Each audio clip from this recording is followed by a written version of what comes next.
What's up, everybody? I'm LBG for TastingSkills.com, and this is the Booze News.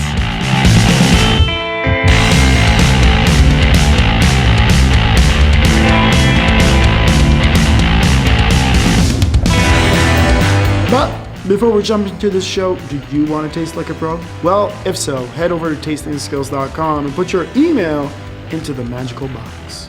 And I will send you my free guide on the fundamentals of tasting. And when you're there, you can also check out all of my stuff, which is t-shirt, tech sheet, all the helpful links and resources that we have for education. But now, let's get back to the show. This week, the maker of Shiner Bock beer, the world-famous Spot Sale Brewery out of Austin, Texas, decided to jump into the hard seltzer game with their new line of Shiner Straight Shooters that will come in 4 flavors at 4.5% alcohol, 0 carb, 0 sugar, and only 90 calories. What?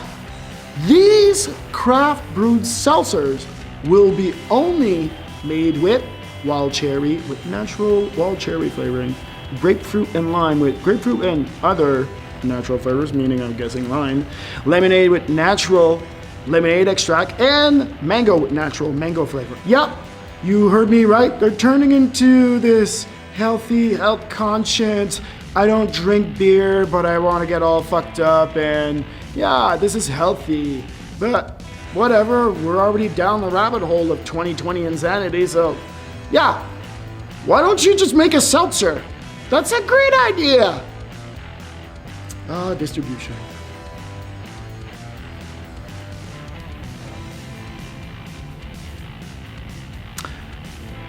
Hey, guess what? It gets better. Coca-Cola is apparently re-entering the alcohol business. What? Yes! Guess what brand? What? Topo Chico Tangy Lemon Hard Seltzer. You mean Topo Chico? Yeah, that cult-like mineral water that they bought for $220 million in 2017 that was just sitting there. Oh yeah, let's just put carbonation in there and alcohol and just distribute it and whatever. Oh man, I can't wait to get smashed on that. But seriously, when can I get it? Unfortunately, I'm sorry, but South America for 2020 and 2021 for Canada and US. Sorry. But this isn't the first try for Coca-Cola to get into it. They tried getting into it in 2018 in Japan. And it was called Lemon Hall. Lemon Hall? Yeah, that's right. It's a mix of grated lemons and sake that's canned, and it's a local favorite everywhere. Sake? That's right. Like sake hack? Like sake hacky. Anyway, these canned drinks come in 4 strength, and I'm not making these up. Lemon Hall, Lemon Honey 3%, same brand, Lemon Hall. Classic Lemon 5%, Salt Lemon, like you because you're fucking salty. But my favorite, Demon Lemon at 9%, like I'm a fucking drunk. Anyway, I tried finding more information about these, but since I can't read or write Japanese and anyway, any other language apparently, that's what I can find. But on the Coca-Cola Japan website for the 2020 Olympics, is there still those things going on? I have no idea. Woohoo! Anyway, they were supposed to be available, and unfortunately, I can't find any more information. But if you do know more about them, or you can get me some, please leave it in the comments below, and I will reply! But one thing that I'm sure of, and this is for sure, the game will be changed if Coca-Cola starts distributing alcohol. And why do I say that? Well, first of all, Coca-Cola is the most powerful brand in the world, has the most powerful network distribution in the world. There's always Coca-Cola before there's an actual country, and that's, that's simple. And I know that if they, for example, would partner with, like a Anheuser-Busch or like, Budweiser, well, that's it. They would merge in a heartbeat. It wouldn't be a whole monopoly thing because mostly Coca-Cola is non-alc, so it would be overnight. And that is just my prediction for right now. But I can tell you, we really won't know since this Topo Chico seltzer will not be released until 2021, unfortunately. I fucked the ending up, but whatever. Yep. There were some good parts in there. That wasn't clear. But this week's best story is, and the one everybody's been waiting for, the Bullmore Aston Martin partnership revealed Black Bullmore DB5 1964 third and final edition to celebrate the Aston Martin DB5 1964 on-screen debut of James Bond Goldfinger, the movie that is. And Wait, James Bond had a gold finger? I'm OBG. What's my name? OBG. Oh. I am. Oh. OBG. OBG. OBG. I'm OBG? Whatever. Give me a drink. Anyway, the original release price, which is coming up, is 50,000 pounds or 65,000 US dollars. Yeah, that's right. But why is it so expensive? Well, a few things. This is the old distillery in Islay and one of the most historic. And it was established in 1779 by a local merchant called John P. Simpson. And I looked that shit up. The distillery changed hands several times until 1963 that is, when Stanley P. Morrison, a whiskey broker, bought it. And in 64, he upgraded from coal to steam power, which brought the distillery in the modern age of distilling. And he had that famous first run on November 5th, 1964. It was the inaugural run, as we called it. And all of that whiskey was put in 600-liter or 155-gallon Oloroso sherry butts. They were warehoused in the famous Vault Number 1. And stayed dormant until we got a first look in the autumn of 1993, when Bullmore came out with 2,000 bottles of their 64, 29-year-old, 50 ABV, 100 proof Black Bullmore first edition out of nowhere. At the time, it wasn't like the thing, but it was $100 a bottle. It followed it up with another 2,000 bottle in '94 of the second edition Black Bullmore, also 64. This was a 30-year-old this time, 50 alcohol, 100% proof.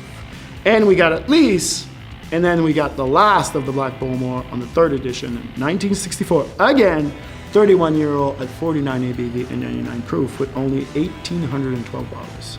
Now that the time the first edition was about $100 a bottle. And the third edition was also around the same price. The craziness really came after, when suddenly for 20 years they did not release anything. But Bullmore released another amazing spirit. One mind-blowing one. And that was the 1957 vintage Bullmore. Only 12 fucking bottles for the world. And I'm not making this shit up. Like, this is the oldest shit they ever released out of that distillery. And it's impossible to find. This whiskey was aged in bourbon hogs in the actual famous Vault Number 1 for 54 years. The release price was 150 grand in 2012 or 100,000 pounds. And Bullmore did not disappoint from that moment on. They fucking went on from that and opened that Vault Number 1 with all kinds of crazy shit.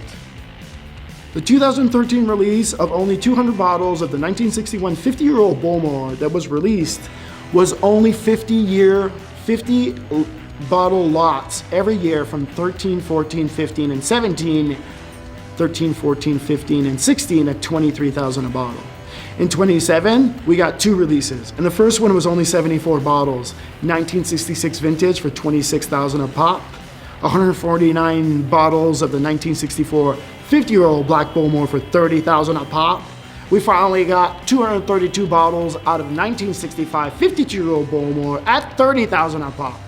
So, what do you pay for one of these pop, apparently, today? Well, I'm at a charge because I'm so smart. We can see that the 1993 to the 1995 Black Bullmore first edition to third edition goes for about $27,000. And when you look at that insane 57 vintage that I just talked about at the start for 150 grand, it's now $710,000 a bottle if you can find one. And without a doubt, the 4 other releases that we got from 13 to 18 were all great investments. And I'm talking about those 4 lots and the other ones that we got. First of all, it came out after those 4 lots, the Bullmore 1961 50-year-old that was $23,000 a release, Now it's 78,000. The 66 vintage was 26,000. Now it's 98,000. The 64 black 50-year-old was 25,000. Now it's 80,000. The 65 50-year-old was 30,000. Now it's 50,000. And that's only released in 2018. And that brings us to today, which is this week's big announcement of 25 bottles of the Blackmore DB5, my wife calls it douchebag number 5. 1964, 31-year-old, yes, you guessed it, 65,000. And that's gonna get to 300,000 in no time. You don't need to be a genius to figure out that, it's like 3-4 times. And if you got already some of the early release from the 90s, then you're up about 250 times on average. So yeah, 2020, insanity. But I'll take some of that. do I want a bottle? Hell yeah, I want a fucking bottle. This is an absurd fucking whiskey, and it's a huge financial investment. And unless you're crazy or stupid, you shouldn't be drinking that shit. This shit is gonna double 50 times over the next 30 or 40 years. This is a living work of art, not something that you drink at all. And this is the last run of November 5th, 1964. So yeah, it's expensive.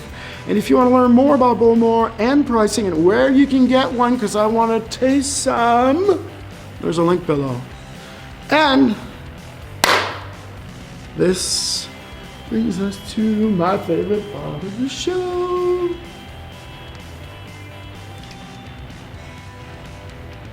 Oh yeah, sorry, hold my beer. And if you can't afford that $65,000 bottle of Aston Martin douchebag number 5, please, and this is a public service, I'm not kidding, please do not drink hand sanitizer. I'm not making this up. The CDC on Wednesday warned against drinking hand sanitizer. Again. Yeah, again.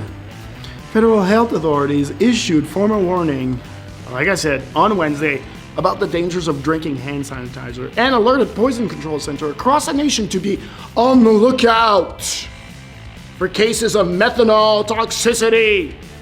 Because 4 people died and nearly a dozen became ill. Yeah, that's right. From May 1st to June 30th, 15 people in Arizona and New Mexico were treated for poisoning by alcohol swallowing hand sanitizer thingy, and were admitted to the hospital. That's messed up. The weirdest part is that the average patient was 43 years and I'm 43, and 13 out of the 15 were males. Great, good job, guys. Once again, yes.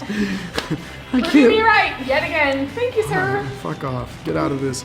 But part of the story that has not been talked that I really want to push here is that all of the patients had a history of swallowing alcohol-based hand sanitizer. And as of July 8, which is like a month ago, 4 patients remained hospitalized among 7 patients discharged from the hospital, and 4 had no recurring symptoms or anything. But there were 3 that were discharged with new visual impairments. Oh, really? So anyway, please do not drink hand sanitizer.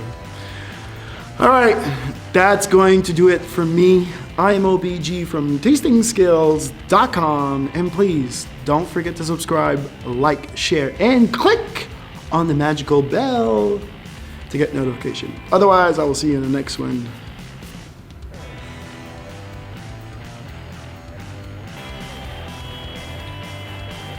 What?